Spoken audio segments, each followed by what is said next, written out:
ఆత్మవిశ్వాసమే సచ్చీలతను ధారణ చేస్తుంది.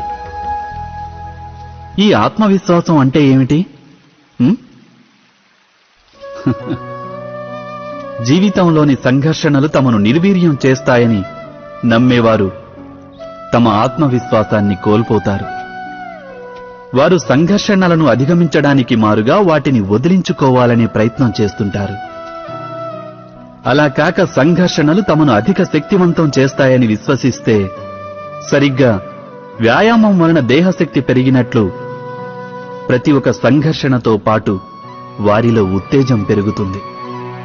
అనగా ఆత్మవిశ్వాసం అంటే ఏదో కాదు, అది ఒక మానసిక స్థితి, జీవితాన్ని దర్శించే ఒక అద్భుత దర్పణమది.